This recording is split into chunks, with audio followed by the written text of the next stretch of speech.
تو تھوڑا سا کال کو روکیں، ایک بہت ہی اہم بات مجھے کرنی ہے کہ مدینہ منورہ میں جبل احد کے بالکل سامنے کے علاقہ ہے جو جعفر طیار رضی اللہ تعالیٰ عنہ سے منسوب ہے.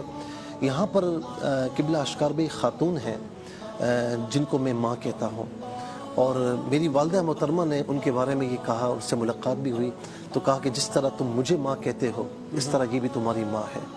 اور میں یہ بھی بتاؤں کہ زیادہ تفصیل نہیں بتاؤں گا، کیوں ٹی وی کے آغاز کرنے میں ان کا بڑا موٹیویشنل کردار ہے، اور حاجی عبدالرؤف صاحب بھی ان کو بہن کہتے ہیں.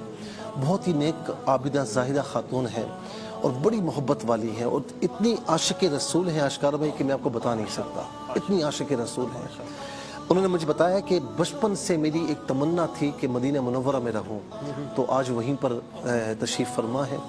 تو انہوں نے مجھے بتایا کہ یہ خواب انہوں نے دیکھا ہے، اور خواب یہ دیکھا کہ ان کے گھر کی چھت پر اگر آپ چڑھیں گے نا تو جبل احد آپ کو سامنے نظر آئے گا. کہا کہ ایک مخلوق ہے جنہوں نے سفید لباس پہنا ہوا ہے، کہتی ہیں کہ میں چھت پر گئی ہوں تو اس مخلوق نے کہا کہ اقرئی یا اقرئی، یہ الفاظ عربی کے کہ تو پڑھ. تو کہتی کیا پڑھوں؟ تو کہا کہ لا الہ الا انت سبحانک انی کنت من الظالمین. دو چیزیں بتائیں کہ اقرئی اور بلغ، کہ اس کو پڑھو اور آگے بھی بتاؤ.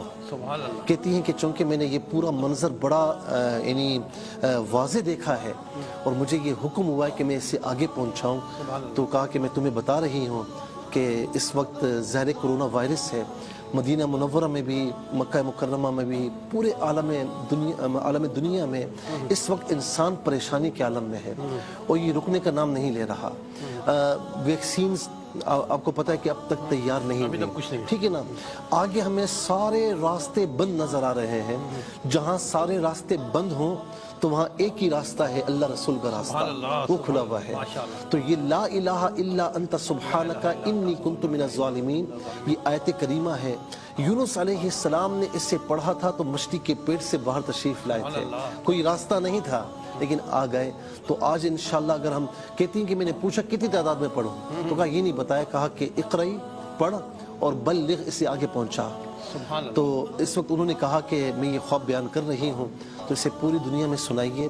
تو جہاں جہاں لوگ ہمیں سن رہے ہیں تو لا الہ الا انت سبحانک انی کنت من الظالمین یہ کثرت سے پڑھیں. اس کا مطلب یہ ہے لا الہ الا انت، کوئی الہ نہیں مگر تو ہے.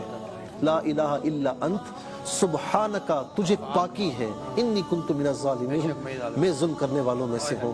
بس یہ پڑھیں کثرت سے اور دعا کریں کہ اللہ تعالیٰ ان حالات سے ہمیں نجات عطا فرمائے. اس طرح اہتمام کر لیں کسی نماز کے بعد ایک تسبیح پڑھ لیں. جی اس طرح کر لیں، تسلسل کے ساتھ اس کو پڑھتے رہیں. یہ بھی کر سکتے ہیں کہ کسی وقت گھر میں، یعنی آج کل تو آپ کو پتہ ہے کہ رات میں سب گھر میں موجود ہوتے ہیں تو تمام گھر والے مل کر بیٹھ کر پڑھ لیں. وضو کرنا ضروری ہے؟ نہیں، وضو کرنا ضروری نہیں ہے، کر لیں بہت اچھی بات ہے، کرنا ضروری نہیں. بیٹھ کر اسے 5 منٹ 10 منٹ اسے پڑھ لیں. رات میں سوتے سے آنکھ کھل جاتی ہے، جی بیڈ پہ لیٹے بالکل پڑھ سکتے ہیں، کوئی حرج نہیں ہے. ہر نماز کے بعد بھی پڑھ لیں یا گھر کے تمام افراد مل کر اجتماعیت کے ساتھ پڑھ لیں.